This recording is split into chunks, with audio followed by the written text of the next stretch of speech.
The format of tonight's meeting is to have a guest speaker share their experience, strength and hope on how the Alcoholics Anonymous program of recovery is working in their lives for 15 to 20 minutes. Tonight we have asked Julian to share. Thanks, mate. Hey, mate. I'm Julian, I'm an alcoholic. Hey, Julian. It's good to be at this meeting. I don't get here as much as I used to, and I'd like to say that I got sober at this meeting, pretty much. And all the relationships and friendships built in that time, in the first year and a half. Just to identify, I guess, quickly, I was always a pretty uncomfortable kid. But I kind of had an ability to kind of fit in anywhere or with anyone, or, I guess pretty much just being a people pleaser. That's pretty easy to do because I do what I thought was cool, and I do what people wanted me to do to fit in with the groups I wanted to be in. I was pretty good at sport. I was equally good at, pretty good at music, and I was pretty good at drama, and I was not academically bright, but I don't know, I just sort of managed to just kind of, skirt around the edges of things. I grew up in Adelaide, so most of my early addictive education was smoking weed. And I'd say it's pretty much, well, if it's not a part of the education, it was part of my education there. My dad and my brother were both, users.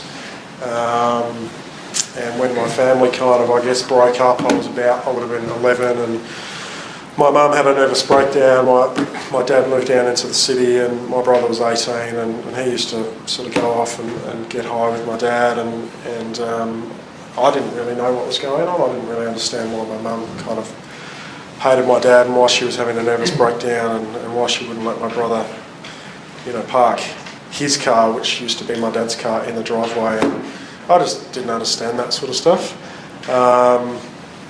But yeah, needless to say, I smoked a lot of dope, and I started hanging around with a bunch of guys that, drinking was like, I started hanging around a footy club, basically, the local footy club, and I'd always been kind of a bit of a pansy cricketer and a soccer player.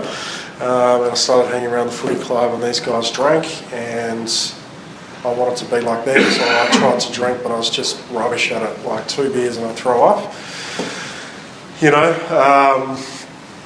I figured out, recently, I think, through going through the steps and stuff, but it sort of came to me that the smart kids in that group couldn't really drink either, but they were smart enough to kind of tip their beers out so they could keep the night going, whereas the night would start and an hour later I'd be throwing up in a corner somewhere.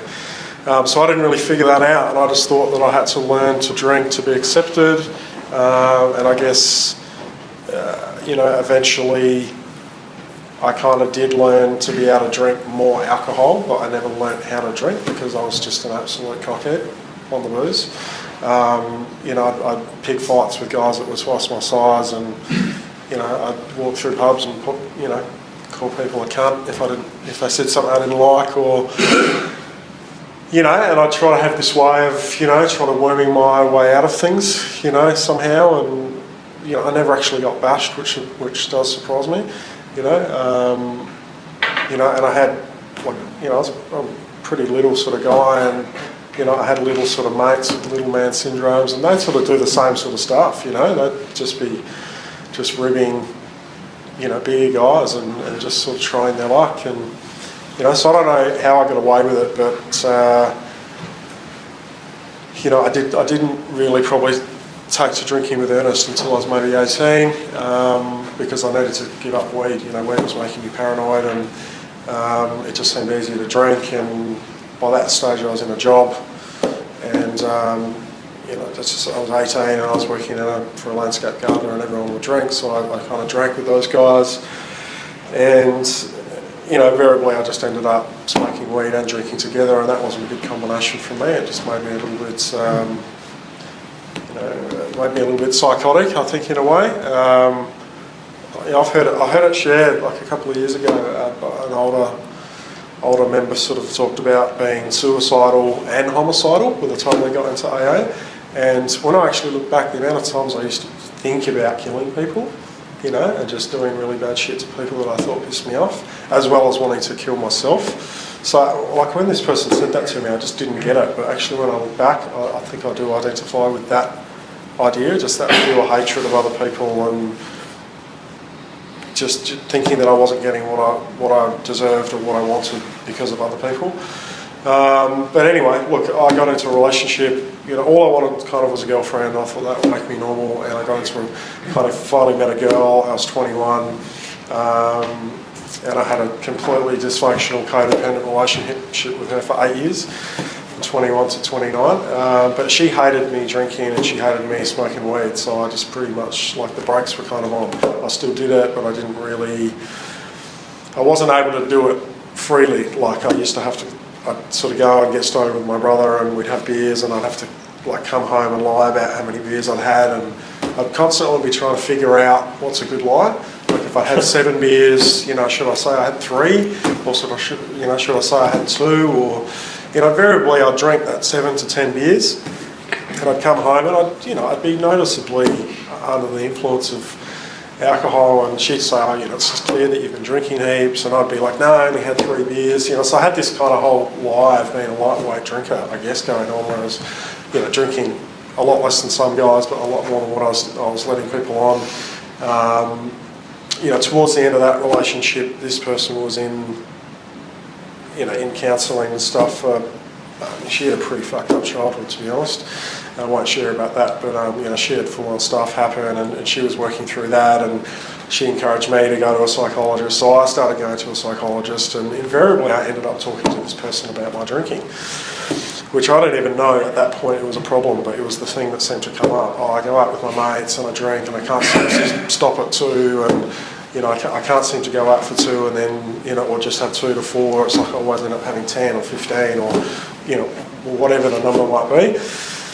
And whether this person knew about AA or didn't know about AA, but he was just like, well, it's just unhealthy to have any more than 4 standard drinks. So just have 4 standard drinks and you'll be fine. And I was like, yeah, that kind of makes sense. Tried that for a while, just didn't work. I had no idea that it was like the first drink that, means that I can't control my actions. That relationship ended, and 3 months, the reins kind of came off, and I just started drinking a lot more. And it wasn't so much that I was drinking more. I think that I was really sad. I was just a really sad guy. I hadn't really dealt with the grief of this relationship, and I moved into this little apartment in East St Kilda, and I thought that was really cool because I finally had my own apartment, at 29, and I had this job in the mornings. I'd finish at 12 and I'd get a 6-pack on the way home, and I'd probably finish that by 4 o'clock, and invariably I'd go down for another one, or I'd fall asleep after 6 or whatever it was. I mean, it was just really fucking sad. Like, it wasn't exciting. I wasn't out there having a good time and, meeting girls and having good friendships and doing stuff. It was just always really sad. And I'd wake up really sad, and I had this, I used to call myself a photographer, and I had this shitty little driving job delivering bread for a bakery, and I just literally used to pull over on the side of the road in the van and just be crying, like calling this one mate that I had left that would sort of put up with me by that point, and just, he just didn't know what to say, but I'd just be crying and inconsolable, and that just kept on happening. And I mean, I just didn't, even though I knew, I must have known there was a problem with my drinking, I just couldn't put 2 and 2 together. It's when I drank and I took drugs, I just couldn't deal with what happened to me the next day, like where my head went. I guess, at that point, I got into another relationship with pretty much the exact same person that I was in a relationship with for 9 years, and she started to pick up that there was something wrong with my drinking, because we'd go out for dinners or engagement parties with her family, who were quite big drinkers but not alcoholics by the looks of it, and she'd say, look, just whatever you do, don't get drunk tonight, and then I'd drink a lot, or I thought that I'd not drink a lot or whatever. And I remember this one particular occasion, we went to her sister's engagement party, and she was, particularly on this occasion, she's like, it's the first time my mum and my dad are going to be in the same room for 10 years. Don't get drunk and make an arsehole of yourself. And I don't know what I did, exactly, and it probably wasn't that bad. But next day there was like pictures of me holding a 2-week-old newborn, like feeding it, and like I just had no recollection of it. I think I was trying to score drugs off one of her family members, but I didn't know it was a family member. You know, it's just like that really stupid, sad shit, you know. I think I ended up like just cracking the shits with her and leaving and like walking home at midnight and just leaving her embarrassed, you know. Like just leaving her sitting there with the drunk boyfriend that had to walk home. Everyone probably thought I was just throwing up in a corner, and then going for the engagement dinner the next night and everyone just giving me shit, you know. Just going, oh, you're a bit of a lightweight, you know, how many beers did you have, and you're off your face. And I was just like, God, you know.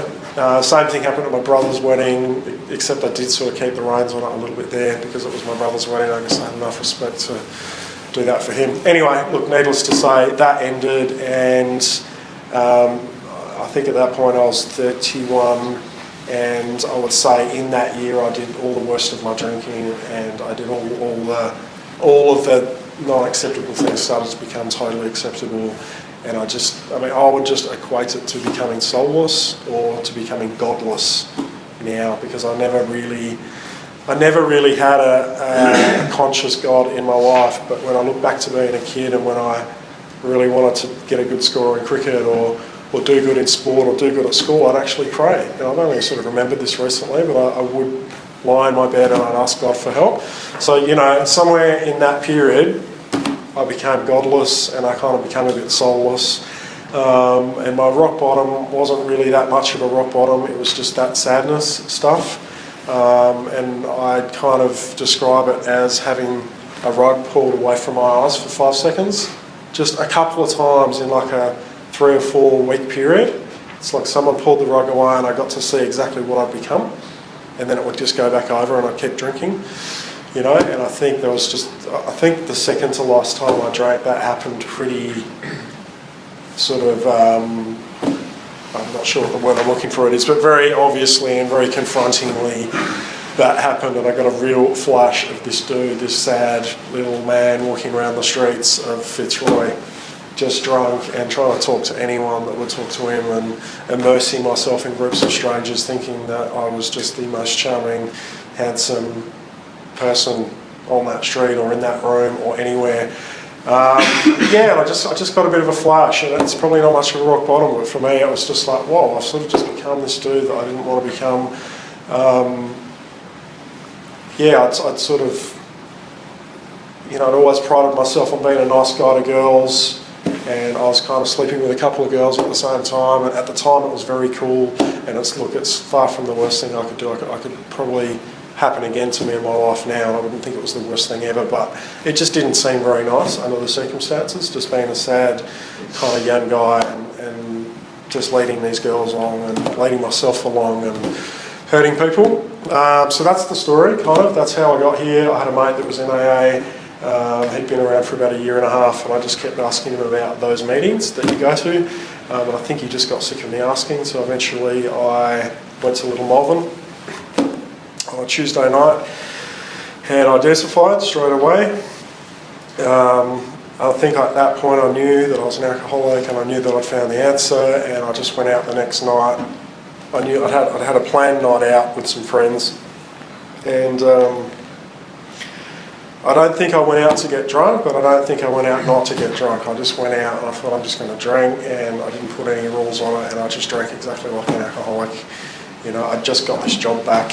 I'd lost a job and a girlfriend. I failed to mention that stuff because it doesn't really seem significant in a way to me now. It's just, I think I was going to end up here at one point or another. I'm just kind of happy that I lost my girlfriend and my house and my job all in the space of a week, and within a year of that I was in AA. So it's not like I lost the 3 things and then I got to AA. It took that year of hardcore drinking to get here. But yeah, look, I did get here, I identified that night, I went out and got drunk the next night, 5 o'clock in the morning, still drunk, still drugging, had to be driving a 2-ton van around full of bread, off my face, and that morning I was on my knees asking for help, saying that, I've got to get through this, I want to run someone over, if you just help me get through this, I'll do something about it. I'm happy to say I haven't had a drink since then, it's been over 3 years. In those 3 years, like a lot of things have happened on the outside. Life is pretty different. I'm in a really good relationship at the moment. I live with my girlfriend and her sister, and they're really fantastic girls. I've built a business that was kind of not really business, to be honest. I thought it was a business, but it is business now.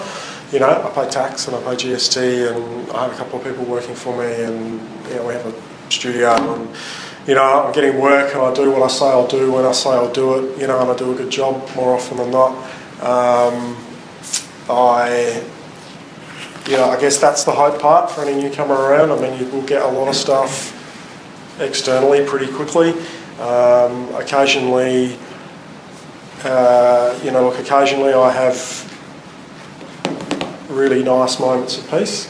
Sometimes they last for 5 minutes, sometimes they last for half an hour. And I don't tell lies anymore, and I'm pretty honest, and I rock up to work and at home when I say I will. I try to eat well, I try to sleep well, all that sort of boring stuff that you just don't do when you're an alcoholic, which is just so fucking critical. The halts, whatever they're called.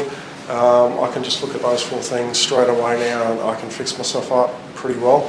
If this program's given me anything, it's given me that's just getting through a day. Sometimes it's just looking at those things. The biggest thing I probably just want to end with is just back on the God thing, or a high power. Like, to me, God is probably God, an old white guy in the sky with a beard. I don't really care. I'm not ashamed of that. I think that's what it's always been for me, and that's what it needs to be. I don't pray every day, but I believe that I'm being looked after, and I believe that I was looked after through my drinking, because I don't think I'd be here otherwise. And I'll leave you, I guess, the words of my stepdad today, who's a pretty kind of spiritual guy. He's not an alcoholic and he's not in AA, but he likes to meditate, and he's got a higher power in his life. And we were having a good chat today, and he said, if you haven't got God in your life, you've got zero. You can have as many things as you want. You can have as many material things, cars and money and all that shit. If you haven't got God, you've got zero. And that kind of comment doesn't bother me these days. In fact, I quite liked it. If you had said that to me 3 or 4 years ago, I would have said, fuck you, what's God done for me? Look at me, I'm just a sad guy. If I can just get to a point where I believe that more and more, and without God I've got nothing, I'm done, I'm here, it's great. Just get it on. Thanks. Cheers.